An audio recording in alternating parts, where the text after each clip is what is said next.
The average company has suffered 6 incidents of fraud in the past 2 years, with 40% committed by internal staff.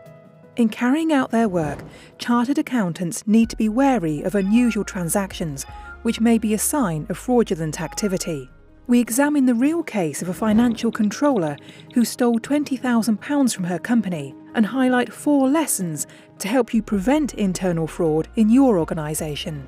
Alice is the financial controller of Bright Lights Limited and has worked for the company for 20 years. Peter, Bright Lights finance director, signs off the payment runs.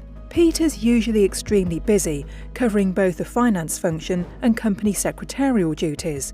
Because he trusts her, he usually signs whatever Alice puts in front of him without checking closely, but he always carefully verifies the details of new suppliers being added to the procurement system. Alice's husband was recently made redundant and money is tight. She finds out that a regular supplier called Greenspade Limited has closed recently due to the retirement of its owner-manager. Alice decides to amend the payment details for Greenspade to a bank account which she controls. She then doctors a recent invoice issued by Greenspade of £850 relating to consumables which are used all over the business.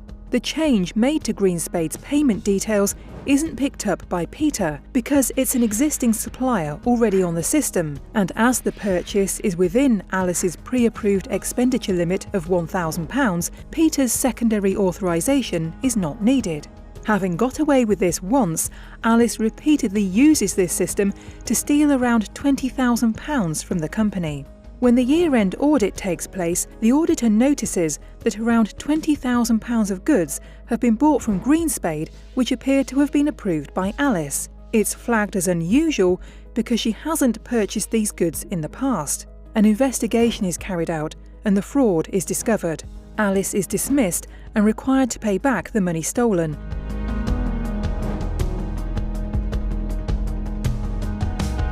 Deter employee fraud by promoting your company's anti-fraud policy.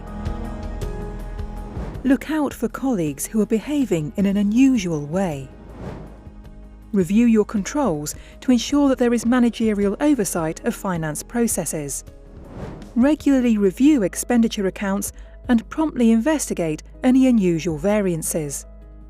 Visit ICAEW.com/fraud to find out more.